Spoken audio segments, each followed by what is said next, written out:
Friends, welcome to this series on advanced course on GST. Today we are all comfortable with implementation of GST in our organizations over the last 3 years.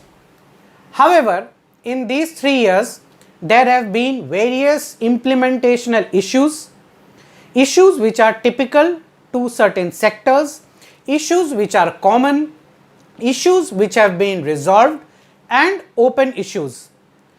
In these 10 videos which we do in the advanced course in GST, we would discuss topic wise on the critical issues section by section and with the help of important rulings which have come in those respects. So in this video we are going to discuss on input tax credit section 16 to 21, rule 36 to 45 along with various critical judgments. In the next 9 videos over a period of 1 month or so, we are going to discuss valuation, time of supply, place of supply, job work, assessments, audits, etc. etc. Mind that since this is an advanced course, we are not going to discuss the very basics. For that, we have a separate course. In these videos, we will discuss only the critical issues section by section. So, on input tax credit, as I have said, the span of sections is 16 to 21 and rules is 36 to 45. So, let us start with section 16.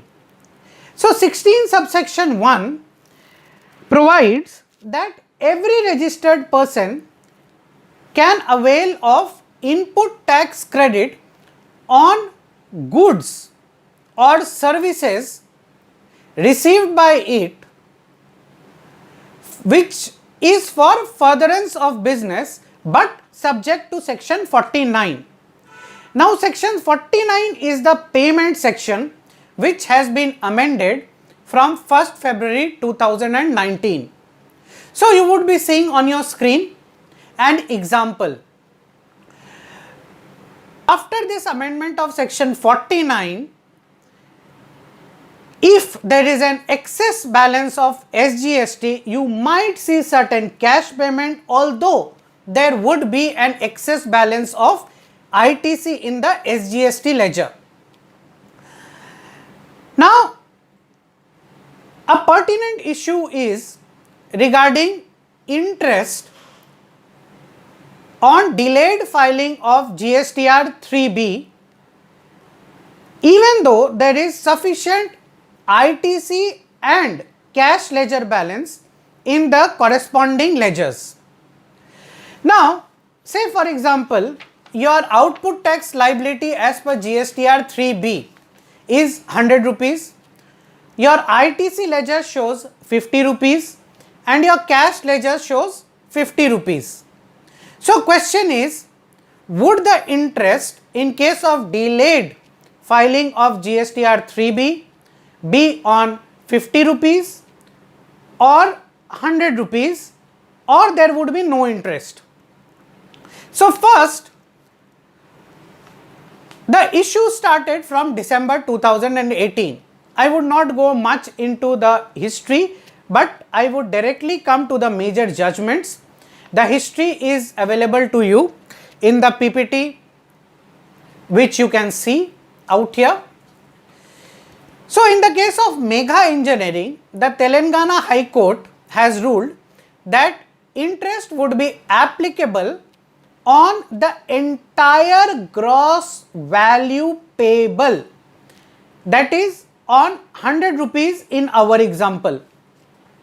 However, there was an amendment to the CGST Act 2017 via the Finance Act 2019, but such amendment could not be notified because it was not passed by certain states. As you know, under GST, to amend the CGST Act, it has to be passed by the not only the Parliament but also 50% of the state legislatures.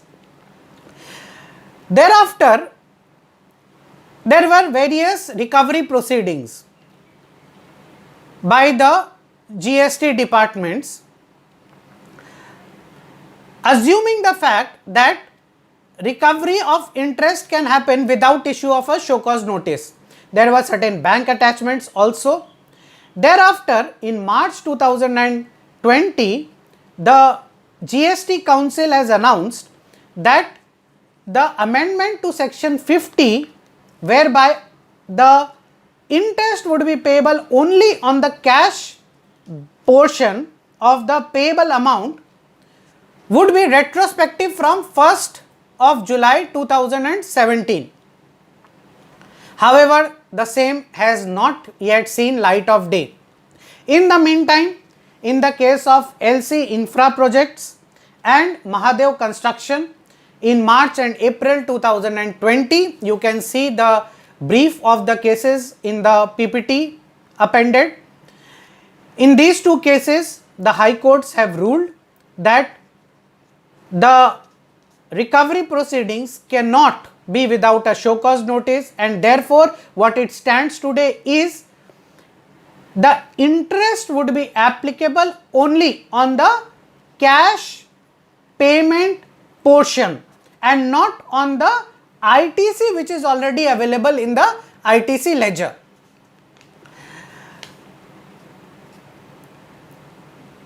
You see, the next question is that what about the balance lying in the cash ledger? In our example, although the tax payable is 100 rupees, 50 rupees is on the ITC ledger balance. So, it has been clarified that tax would not be leviable on this 50 rupees which is available in the ITC ledger. However, the 50 rupees available in the cash ledger, on this, if the GSTR 3B is not filed and the payable amount is not set off, is interest applicable? So, you see, we have to read section 49 and 50 conjointly, and we see explanation to section 49. It says that a payment or a deposit towards the cash payable would be done in the cash ledger, and it would be a deposit in the account of the government. So, even if you pay in the cash ledger, the amount appearing in the cash ledger is deemed to be in the account of the government already. However, section 49(3) says that the payment of the tax has to be made from the cash ledger to the government's account. So, a conjoint reading does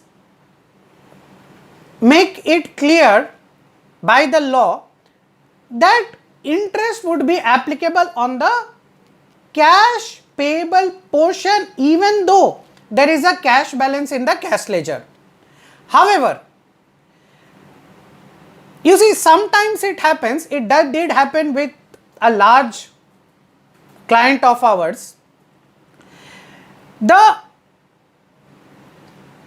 3B was submitted in 2017, I think September, but it could not be filed because the amount which was inserted was wrong, and it could not be filed at all because of certain technical glitches, although the amount was available in the cash ledger. So, in these cases it can always be argued that if a 3B cannot be filed due to system glitches etc., the interest would not be applicable even on the cash ledger balance because it was not possible to file the 3B because of system glitches. So, such a contention may be taken on the basis of a conjoint reading of section 49 and section 50.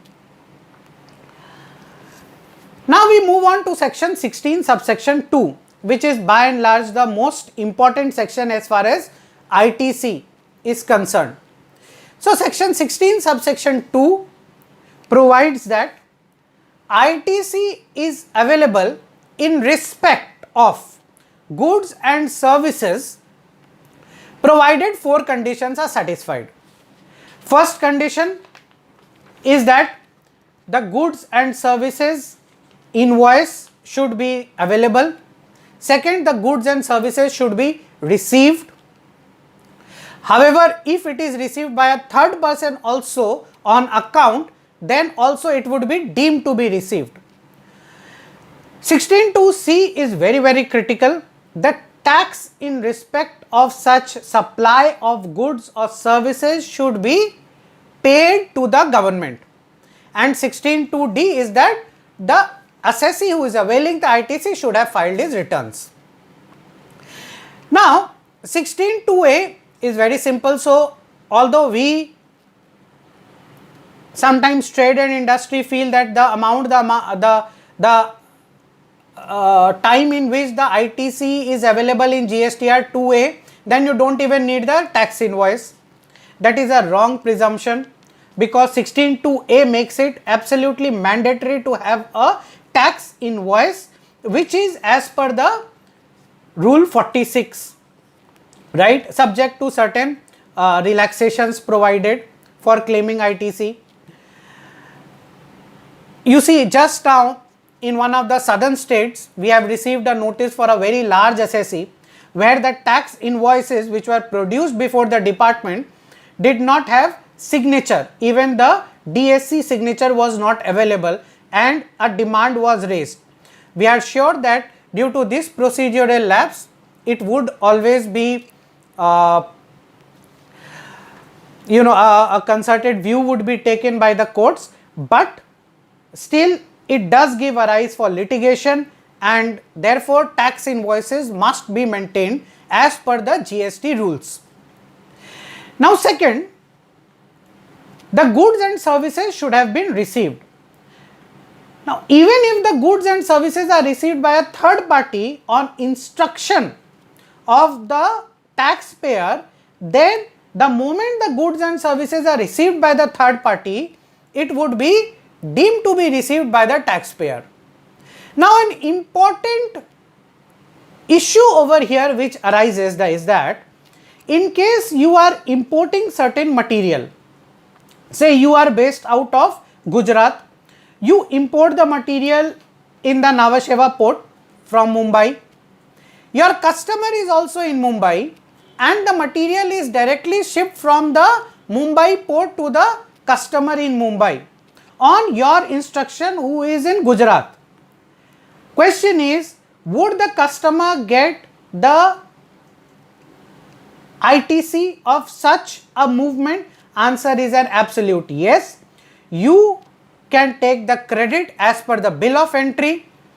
You can make a way bill where you show the dispatch directly from the port to the customer's premises, and you on the other hand can charge an IGST for Gujarat to Mumbai. The same has been held in the case of Messrs. Cardex India Storage Solution Private Limited by the Karnataka Advanced Ruling Authority. Well, there are certain positive rulings also of the advanced ruling authorities. The next point is second proviso to 16 subsection 2, which says that in case the recipient of goods or services fails to pay, very important words, fails to pay the taxable value as well as the tax amount to the supplier of the goods or services within 180 days, then the corresponding ITC has to be reversed. Now, there are two critical issues which are faced in common by all trade and industry. First is, what happens in case of reverse charge? Say for example, you received a sponsorship invoice in September 2017. You forgot to pay reverse charge on that. Suddenly now you come to know in July 2020 that you forgot to pay reverse charge on that. You make a self invoice, pay the reverse charge on such services and also pay the interest as per the time of supply provisions. The question is, can you avail input tax credit on such payment of reverse charge which was delayed and which is not as per the provisions of section 16 subsection 4? Answer is an absolute yes, because ITC on reverse charge is available on the basis of self invoices. You are making the self invoices on today's date and hence you can avail input tax credit absolutely. The second question is on retention money. Say for example, you have received certain goods or services. We will talk one by one. First on goods, you have received certain goods, you pay off the supplier 95%, retain 5% of the payment. Question is, can you avail input tax credit to the extent of GST on this 5% retention? In our view, the answer is an absolute yes, because it is not a failure of payment as envisaged in second proviso to section 16 subsection 2. It is a terms of the contract and therefore the ITC can always be availed irrespective of whether the payment is made after 180 days or not. In case of services, well, there can be two situations. The terms of the contract could be such that the time of supply of such services would only expire after the retention time period. Say for example, the contract itself says that during 1 year after the actual provision of services, there would be an after sales support, and only after this after sales support period of 1 year is over, the balance amount of 5% would be raised. In this case, there is no question of failure of payment because the invoice itself would be raised after 1 year. However, if it is a case of retention amount, if say the service invoice is also just like goods, it is raised currently, but as per terms of the contract, the payment is made after say 1 year, then also it is not a failure of payment and ITC need not be reversed after 180 days. Now, the question is, what about the case where only the tax is paid? Say for example, free supply of goods. Say A supplies goods free of cost to B, say warranty supplies. However, since A has taken the input tax credit, it also has to charge the output tax. So, the transaction value of the goods is say 1 crore rupees. On that, 18 lakh rupees is the GST component. However, the taxable value is nil, right? The commercial value is nil because it is a warranty supply. So, A sends the tax invoice to B with commercial value 0, GST amount 18,000, total invoice amount 18,000. The question is, can B take the credit of this 18,000 GST, and can it be questioned that since there is no taxable value, although there is a transaction value, but if there is no taxable value, can the ITC be availed by B? Answer is again an absolute yes, because as per rule 37, where the transaction value is there but where the commercial value is not there, even then it would be deemed that the taxable value also has been paid along with the GST component. So, the ITC is absolutely available to B, and that is why even on free supplies, we always advise our clients that you please charge GST the recipient avails the entire ITC, so there is no loss to anybody and there is no cascading impact of this GST also. Next is section 16 subsection 4, whereby in case an invoice is issued, the ITC of such an invoice can be availed only till 30th September of the next financial year. So, for invoice dated between 1st April 2019 to 31st March 2020, that is for financial year 2020 invoices, you can avail ITC only till the return filing date of September 2020, that is 20th of October. Also, there was a provision whereby in case a debit note is raised against an old invoice also in the years after 30th September, then the ITC of the debit note could not be availed by the counterparty. Say for example, there was an invoice raised in 2017-18. However, now there is an escalation and a debit note is issued for the escalated amount along with GST. Then as per 16.4, the ITC could not be availed, although the debit note was raised in 2020. This provision has been done away with. It has been amended as per the Finance Act 2020. However, it has still not been notified.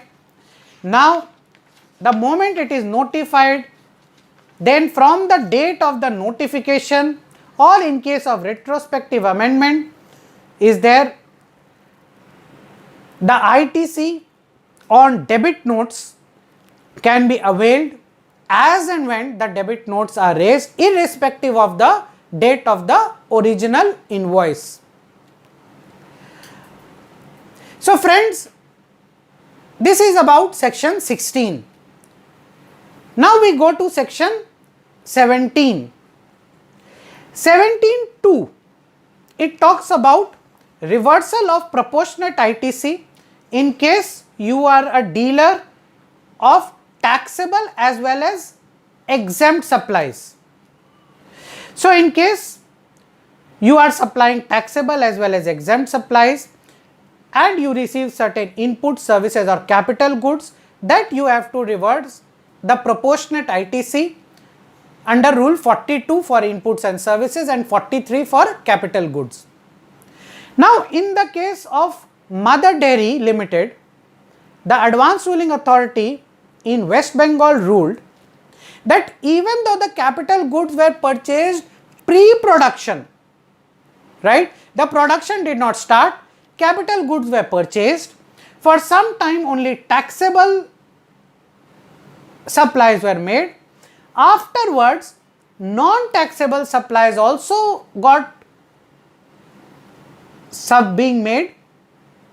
Therefore, the advanced ruling authority of West Bengal in the case of Mother Dairy, it ruled that from the time period when there was a supply of taxable and non-taxable goods or services, the proportionate reversal under rule 43 in case of capital goods which was installed pre-production, even that reversal can be made proportionately and ITC would not be denied, right. Section 17 subsection 3 is a very critical subsection. 17.3 states that the exempt supplies would include, it is very important, please note, exempted supplies for the purpose of proportionate reversal would include three important things. 1% of the value of the sale of investments. So, for example, in your company, you have sold investments worth rupees 500 crores. So, 1% of 500 crores, that is 5 crores. that would be the value of exempt supplies, and a proportionate reversal of the entire ITC needs to be done. Similarly, the value of sale of land and building and the value of supply of goods or services under reverse charge on which the recipient would pay the GST amount, all of that would be included in the value of the exempt supplies. However, high seas sale, third country exports, or sale during bonded warehouse would not be included in the value of the exempt supplies. The same has been explained by means of an example in the PPT which is embedded to this video. So, section 17(3), friends, is a very important section, and just because we are dealing with taxable goods or services, we just should not presume that there would not be any requirement of reversal. Mind that in every company by and large, there is some sale of investments by the treasury department. So, it is very important, or there is some sale of land or building. Therefore, it is very important that every company looks at the reversal portion also. Section 17, subsection 5, we are all now aware of, is the blocked credit subsection. So, all ITC would be available other than those which are mentioned under section 17, subsection 5. Most critical issue till date under 17(5) is in the case of the ruling as per the Gujarat High Court in the case of safari retreats. So, in the instant case, the dealer or the taxpayer was in the business of making hotels. For construction of the hotel, it availed certain goods or services on which GST was charged.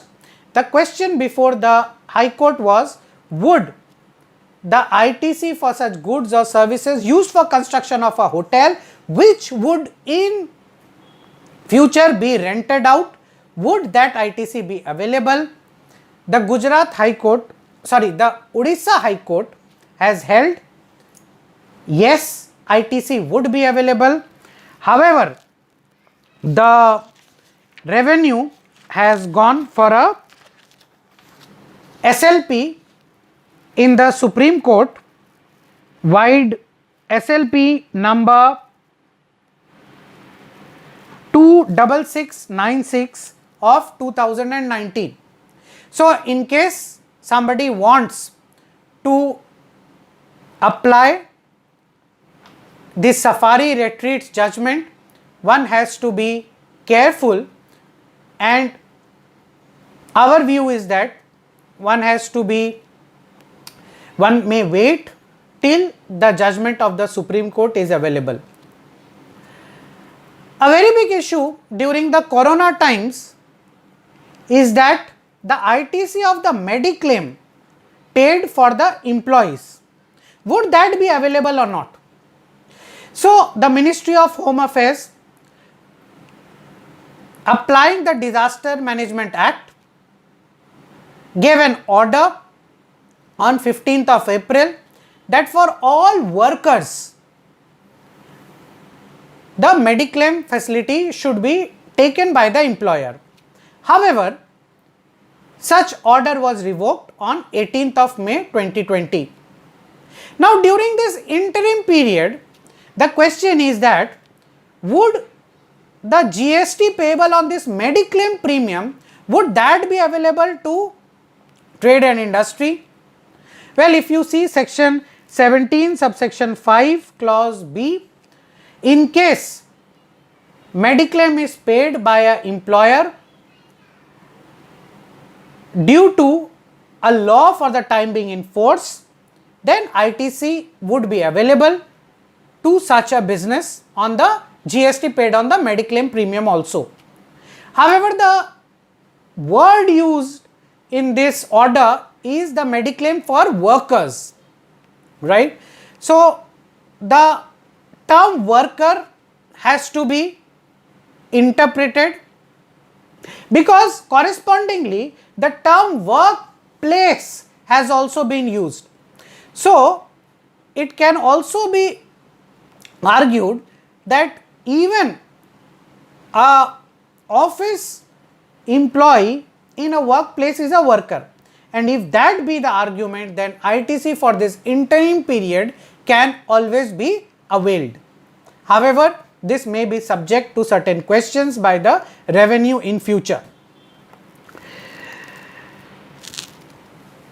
Now, in the case of Las Palmas Cooperative Housing Society, the Maharashtra Advanced Ruling Authority has ruled that the ITC of lift cannot be availed, as lift is a part of the land and building. However, in the case of Sirpur paper mills, a contrary judgment was there. If we apply that analogy, then the lift can be dismantled without being destroyed and resold. And if the lift can be dismantled without being destroyed and resold, then it does not remain an immovable property, it becomes a movable plant and machinery on which ITC can be availed under section 17(5) also. So, in the case of lifts, our view is a little contrary to this advanced ruling by the Maharashtra AAR. Now,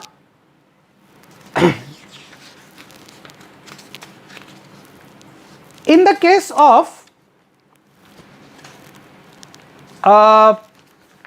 you see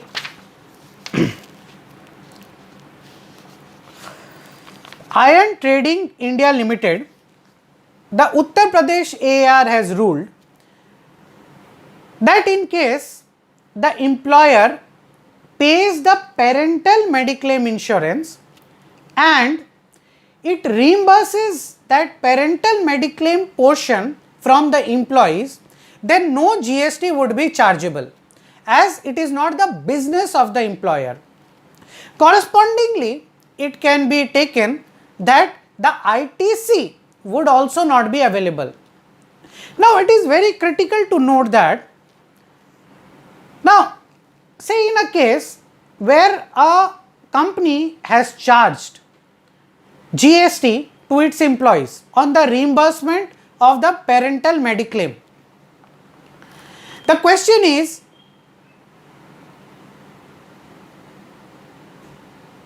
would the corresponding ITC be available? Well, maybe the revenue would not dispute this output tax liability charged by the company to its employees, right? However, it can always dispute the ITC under 17(5). So, the understanding from this advanced ruling is that on parental mediclaim reimbursement received from the employees, the companies should not charge GST at all and should not avail the ITC also, right? Well, in case of immovable properties, again another important judgment by the Advanced Ruling Authority of Chhattisgarh in the case of NMDC Limited is that ITC of railway slidings installed in a factory cannot be availed because The railway slidings, although they are plant and machinery, however, such plant and machinery are not used for the provision of output supply as envisaged in section 17.5. The detail of the or the brief of the judgment is available in front of you. However, friends, in this case, our view is a little different.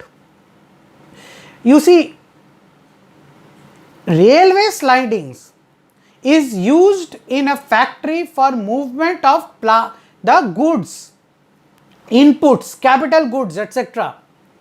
And if that is not in relation to output supply, then what is?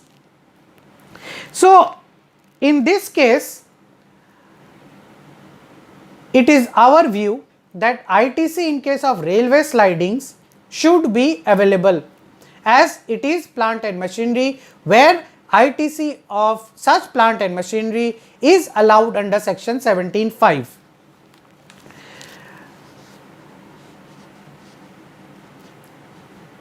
Another issue in case of block credit is that you see, from 1st February 2019, ITC is available in case of purchase of motor vehicles whose capacity is more than 13. So, if you purchase a bus whose capacity is more than 13 seater, ITC would be available. Question is, would the ITC on the rent of such bus be also available? Answer is yes. As per section 17.5, it is available.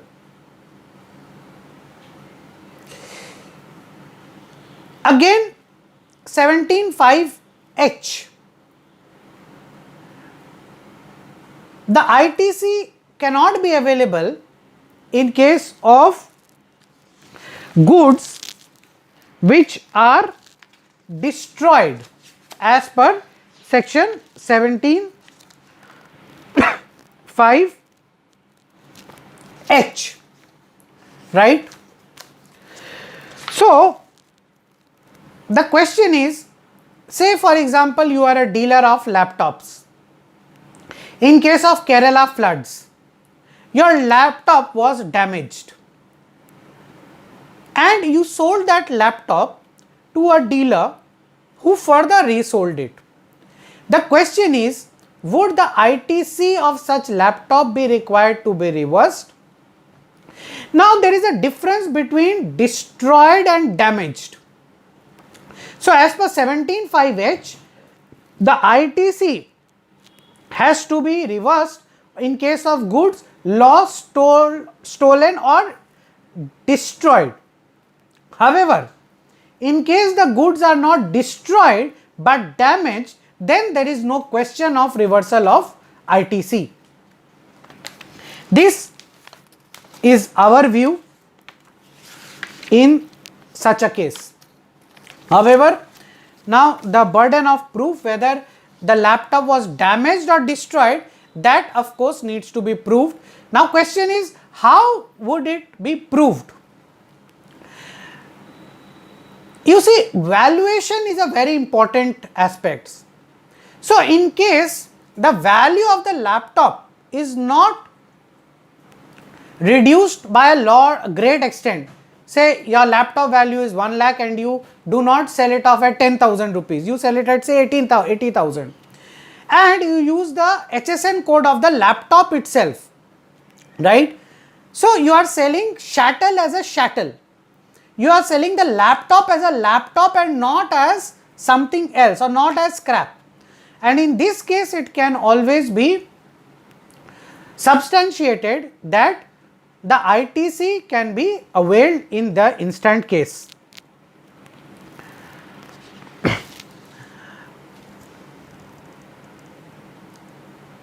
Now friends, section 18 is mainly related to specific cases. One important point is there, section 18 subsection 2, whereby in case you come out of composite scheme and start into a regular scheme, or you get merged or amalgamation, etc. The ITC on goods or goods which are more than 1 year old cannot be availed. So, section 18 subsection 2 has to be taken care of in case of instances as per section 18 subsection 1 in specific cases.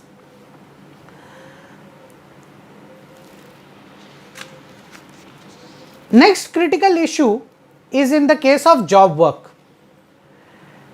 Now, the question is that would the time period under section 19 for movement of goods from outside a factory, from a factory to a job worker premises, the period of 1 year or 3 years for inputs or capital goods, are they applicable for molds, dies, jigs, fixtures or any other item which is going out for repairing? We will take two examples. For molds, dies, jigs, fixtures, it is specifically mentioned under section 143 and section 19 that the time period under 19 is not applicable. However, take a case where your factory computer has gone for repairing, okay, and this factory computer which is gone for repairing or processing or testing outside the factory, would it require to be disclosed under the job work return in ITC 04? Answer is an absolute yes. And would 1 year or 3 year period as per section 19 be applicable? Answer is again a yes, because had it not been job work, it would have been a supply under section 7 and on which GST would be applicable on the transaction value. Therefore, for any removal of material outside the factory, it would require to be disclosed under section 19 in ITC 04 and the time limit under section 19 would be applicable. Section 20, input service distributor. Now, very critical issue was raised by one of the major, very large taxpayer. Now, you see rule 36 sub rule 4 restricts the ITC to 10% of the ITC available in GSTR 2A, right, to make it simple. The question is, would it be applicable to an ISD SAC? Answer is yes. The next question is that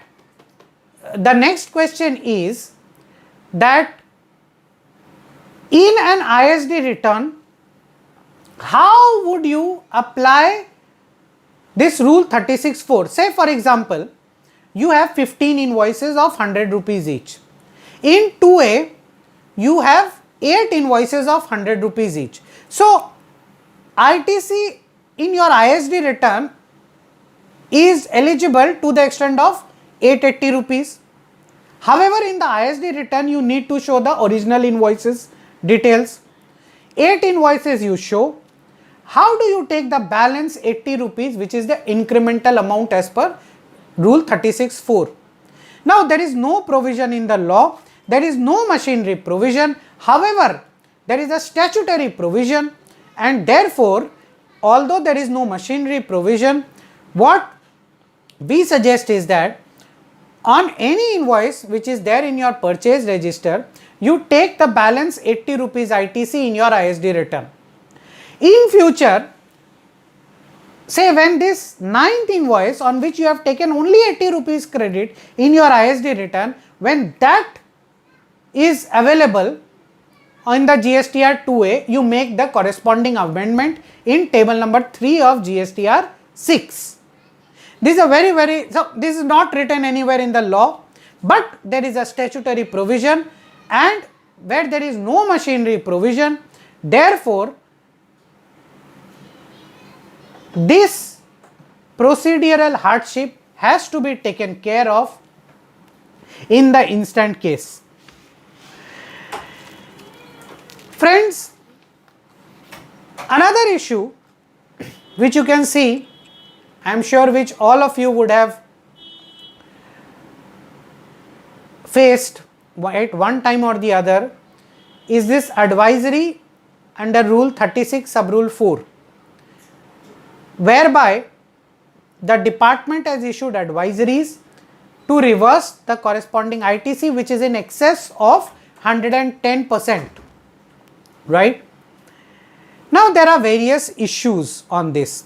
Many a time now, after the implementation of Rule 86A, even there is a blocking of corresponding ITC, right.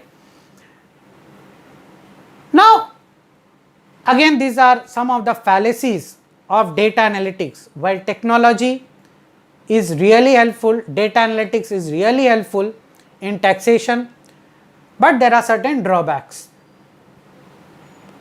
Now what the data analytics of the GST network does is that it compares the 2A with the ITC availed in table number 4B5, that is all other ITC of GSTR 3B. However, there can be various points of differences, like for example, the ITC on the goods purchased from SEZ, which you disclosed in 3B in 4B5, however it does not appear in 2A. As per circular 26, any ITC which you have missed in the last month, you have taken in the current month. You have missed in the last year, you have taken in the current year. Any ITC which you reversed earlier, now you have taken, right. So many instances are there. You can see there are 12 instances which we have marked in the PPT which is embedded. So this reconciliation must be submitted to the department. However, it is very important to also read Rule 86A, where blocking of ITC can be done only in case of fraudulently availed ITC, whereby an ITC availed of a dealer who is or a supplier who is non-existent, only then the ITC can be blocked by the revenue. However, we feel that this blocking of ITC via Rule 86A, this is more frequently used than the intention of the law, and the field formations have to be much more prudent in using this. And whenever trade and industry gets a notice or an advisory, or if there is a blockage of ITC which we feel is perverse, whimsical and arbitrary, a suitable defense should be taken up with the revenue authorities so that the eligible claim of ITC would not be denied, especially in these times when liquidity is a big issue. So friends, this is all what I wanted to discuss on the critical issues under ITC. I am sure all these issues which I have discussed and which I have faced and our team has faced with various large assessees across the country, across various states. These are hand-picked from all the issues, and I am sure for all of you this would add values in your professional sphere. In case of any queries, any issues, you can always write to me, or I am available even on a call. So you can use the email ID which is provided in the embedded PPT. We would be coming out in the next month or so with more videos, as I said, 9 more videos on various other critical issues under GST. Till then, thank you very much. Thank you for a patient hearing.